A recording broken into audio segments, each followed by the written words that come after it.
We are back, and we are joined now by Adam Hanieh, professor of political economy and global development at the Institute for Arab and Islamic Studies at the University of Exeter, author of Crude Capitalism, Oil, Corporate Power, and the Making of the World Market. Adam, thanks so much for coming on the show today. Thank you so much, Emma. So, you are of Palestinian background. You've written quite a bit, I believe, about Palestine. How has your lived experience, I mean, honestly, in this moment when you're reflecting on this, but also just relating, like, being from the area that is at the center of oil and global capitalism, how much of your own experience did you take into writing this book? A great deal, actually. It was, I mean, the book has been many, many years in the making, and I've spent years living in Palestine, living in the Middle East more broadly, and working in the area. And it's really struck me that I think the way the Middle East and Palestine is generally viewed by people outside the region is really problematic. It's one that it's one that's typically seen through a lens of conflict or religious conflict or human rights abuses. And the question of oil and the centrality of the Middle East to the global oil economy is often left out of the picture. And I really do think that it's impossible to understand what is going on. It's impossible to understand the year of genocide that we've been witnessing without actually centering the story of oil within this. And the story of oil within capitalism more specifically, that's what your book explores. We can just start, I think, from in the broadest way. How did oil become so central to our global economic capitalist system? Well, it's a thing that I think many people don't realize. We tend to take oil for granted. And not recognize that it was actually in the middle of the 20th century, around the time of World War II, that we saw this transition from coal as the principal fossil fuel towards oil. And that happened at that time with the Second World War. And what I've tried to do in this book is to tell this story of what it was about oil that made it so central for capitalism. And basically, emphasizing things such as the endless accumulation that lies at the heart of capitalism and our social system, the tendency to speed up production, speed up consumption, and the ways in which oil really played into these features of capitalism, features of the social system that we live under. So that's really the key point, that oil hasn't always been around. It's really quite a short story since the 1950s, and it has played an enormous role in actually driving forward capitalism, but also building the world system that we live on, and particularly building American power within this. I guess that's a good way to talk a little bit about the history of oil and how it's reflected really in that hockey stick graph. I know you referenced that as well.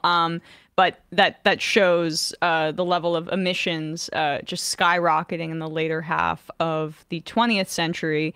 But can you view oil as like an outgrowth of coal, which the British were really dominantly using in the 1600s, 1700s, etc. But then oil being a more efficient way to use some of those systems that coal was embedded in as it relates to kind of Western industrialism? Yes, certainly. I mean, the rise of the British Empire, and many people have written about this, was closely connected to coal as the fossil fuel, the principal fossil fuel. And you're absolutely right. Middle of the 20th century, oil takes that place of coal. But you know, we often speak of the coal to oil transition, but in some ways, I think this is a bit of a misnomer. And one of the things I try to do in this book is point out, when we talk about energy transitions, we tend to think of them as replacing one energy source by another. And that's really not what happens under capitalism. We can see the last several hundred years that we need to speak about the energy addition an increase in energy, an additive process, not a replacement of energy. So coal, for example, continues to be used at record levels. In fact, the last year or so, there was record number of coal production globally.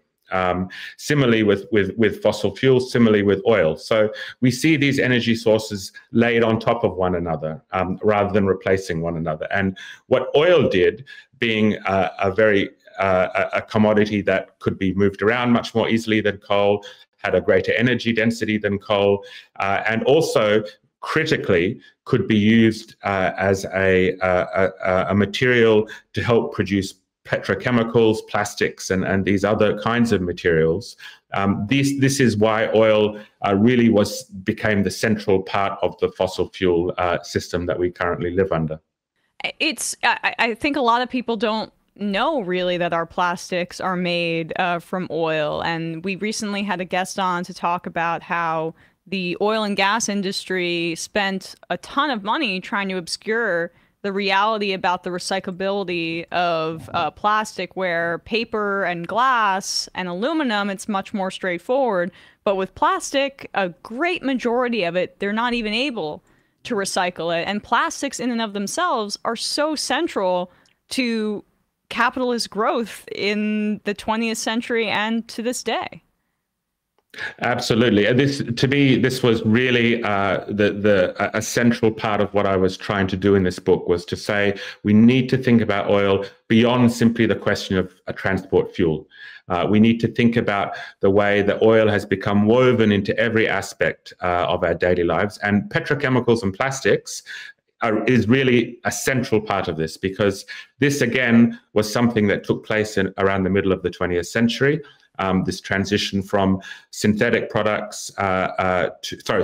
products to synthetic materials that are ultimately produced from oil and gas, takes place. It's a fascinating but also quite a terrifying story that takes place after World War II, a US-led process, and it really transformed every aspect of our lives. So if you look, I'm sure, in the studio where you are, in the room where I am, everything is ultimately a product of oil. And once you stop and think about that, it really changes the way you think about oil as a fossil fuel and the problem of the climate crisis. For example, my shirt and all the clothes we wear are basically oil products. These are synthetic materials, polyesters and so forth, derived from oil. So things like fast fashion, the idea that we can increase the amount of clothes that we produce, many seasons of clothing production. This is a story of oil. It's a story of fossil fuels. It's not simply a story of labor exploitation. So really kind of centering. And as you say, the predictions about plastic use are quite horrifying. The OECD estimates, I think, that in the next 30 years that the production of plastics will triple at a global level over the next 30 years. And half of all plastics produced were only, half of all plastics ever made were only produced in the last 20 years. So it's really this ever accelerating quantity of plastics that are ultimately derived from oil. And I guess we can talk about oil's complete takeover and expansion in the 20th century in a second, but you also make a real point to talk about oil's market monopoly and how there were really both coming out of Rockefeller and Standard Oil, but then I guess into the 20th century, there were 7 companies by that point that controlled almost all of the oil. 5 of them were American, and then a few of them, I think, were European. So, like, how did it get to that level so quickly of market consolidation, starting with Standard Oil up to that period? Well, one of the things that is very clear looking at the history of oil, and this is not simply a story of oil, it's a story of other sectors in capitalism, but oil, I think, really stands out, is that these very large oil companies were they diversified down the value chain. So they were involved in the production of crude oil, digging the oil out of the ground, but they also controlled the infrastructure that moved oil around the planet, pipelines, shipping, trucks, all of that kind of thing. They controlled the refining of oil, which is a really critical step because that's what turns crude oil into something useful. And then they also controlled the marketing and the sale of oil. So they controlled the whole the value chain of oil in this sense. Now, this kind of vertical integration was really pronounced in the oil in the oil industry. And as you say, there were 7 companies up until about the 1960s, 1970s that controlled basically all of the world's oil in this way. They were called the Seven Sisters. Today, the picture is a little bit different, and one of the things I really spend a lot of time in the book trying to emphasize is that we need to think about the oil companies that are really major players on the world stage, but are not necessarily centered in Western markets. So the Gulf, Saudi Arabia, for example, is really key to this today. Saudi Aramco, the Saudi oil company, is by far the largest oil company in the world. In fact, it's one of the largest companies, full stop, in the world. Its profits last year were more than $120 billion, which exceeded the combined profits of ExxonMobil, of Chevron, of Total, Shell, and BP, those big 5 Western companies. So Aramco, this big Saudi company, has followed the pattern that we saw established in those early days of oil by the Western companies, by Standard Oil, and itself is now diversified down the value chain. It's involved in the production of petrochemicals. It controls a big stake of the world's refining capacity and so forth. So trying to think about these new actors in the Gulf, in China, in Russia, as part of the story of oil, I think is really key to understanding what's going on today. And how much of American rivalry with the Soviet Union during this period can be mapped onto oil production? You wrote a little bit about Azerbaijan and the Soviet role in oil production. How did, if at all, that rivalry play into the United States' expanding interests in, the Middle East in that regard as well, with Saudi Arabia, as you mentioned? Well, in Azerbaijan, Baku was a center of world oil production in the early 20th century, in the early 1900s. It was, alongside the United States, the major center of oil production globally. And after the Russian Revolution in 1917, that Russian oil industry and the production in Baku, and then later in Western Siberia, becomes really key to how the Soviet economy was able to grow and to earn a foreign currency and to bring in foreign goods and so forth. So there was a rivalry, if you like, where oil became quite a heated part of the way in which Americans looked at the Soviet Union. Later on, and really, here's where the Middle East really does play a key role. Middle East oil really becomes key to American power, again, after World War II. What happens after World War II is that British colonialism, French colonialism lose their grip over states in the Middle East. And it's the American empire that kind of steps in at this point. And builds relationships with the Gulf, with Saudi Arabia and other Gulf producers, as well as after 1967 war with Israel. And so these two pillars of American power in the region, Israel and the Gulf, is one way, or becomes very important to how the US kind of sees its global hegemony after the Second World War.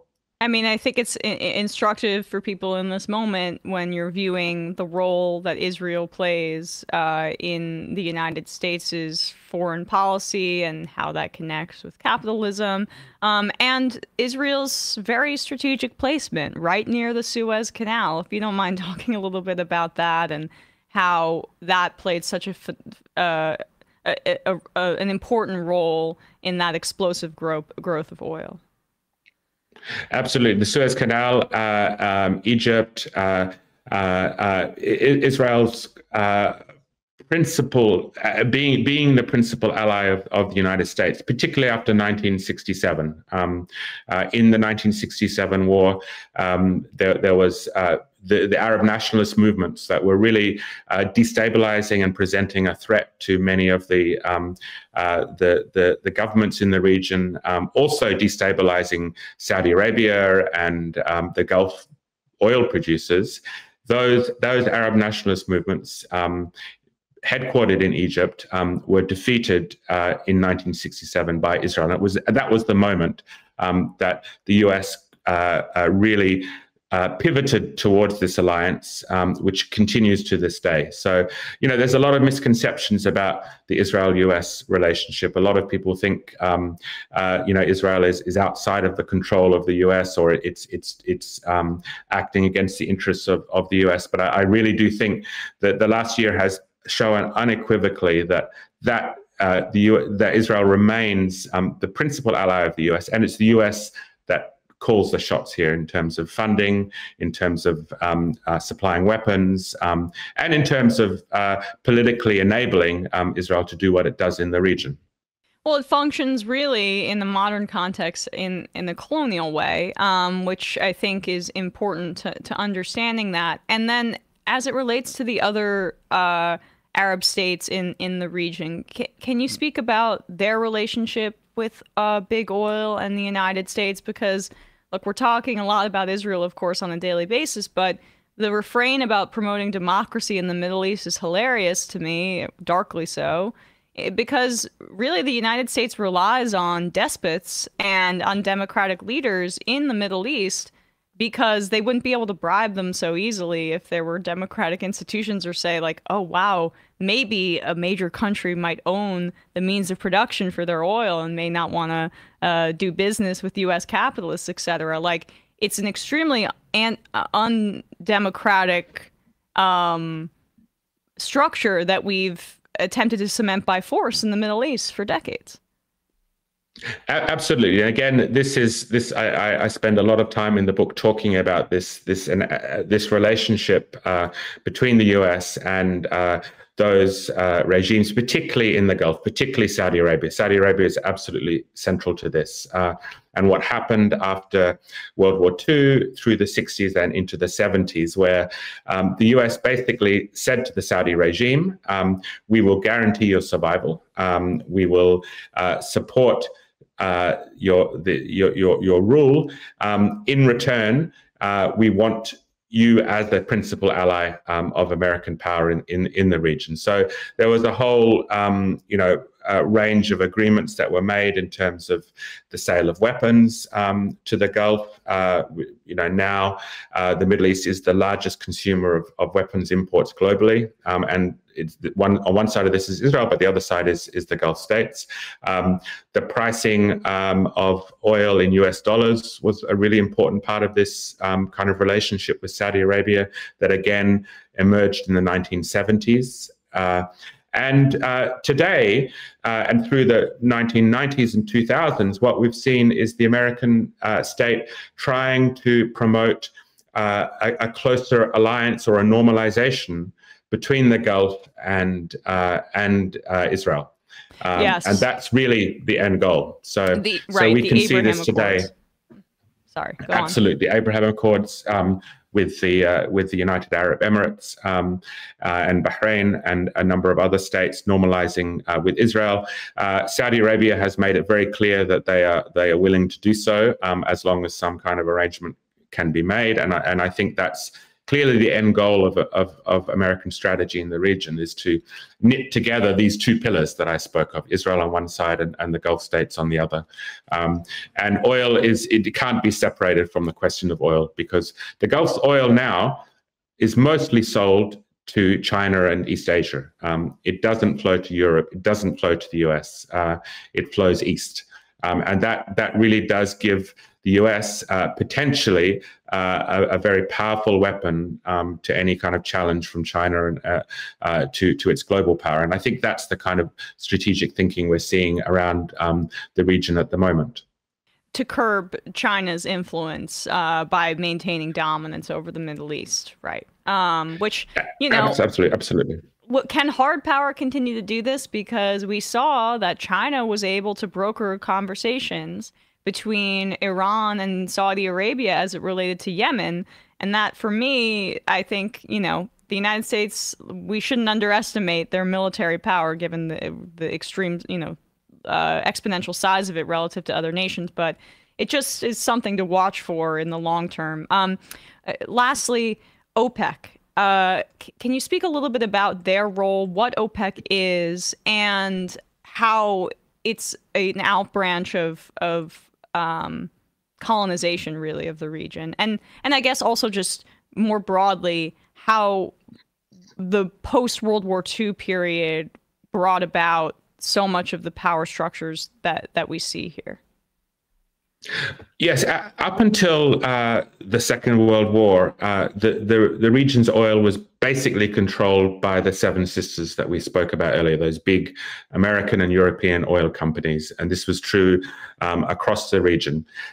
What happened as decolonization and the anti-colonial and national liberation movements in the region spread rapidly through the 50s and 60s, oil was a real central part of that. And there was an attempt by oil-producing countries in the region to basically take control of their own oil resources, and particularly take control of the pricing of oil, and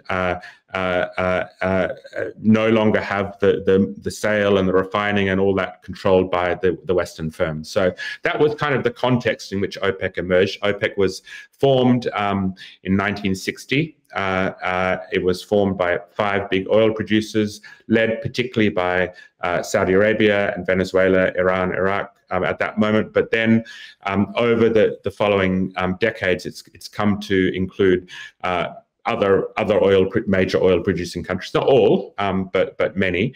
OPEC today has obviously a big say on levels of oil production, and in that sense, it affects the price of oil. But I think there's a lot of misconceptions about OPEC as well. OPEC is it's headed really by Saudi Arabia, and as we've said, Saudi Arabia remains quite firmly within the Western camp, within the American influence. So, to see it as some kind of anti-Western force, I think is mistaken.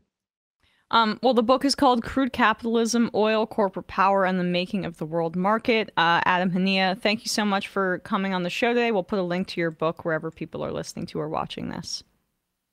Thank you so much. It's really been a real pleasure. Absolutely. Thanks. Likewise. Hey, folks, don't forget to hit the subscribe button and check out our daily show. We do it every day at 12 p.m. Eastern for about 2.5 hours. We even take phone calls. You should check that out.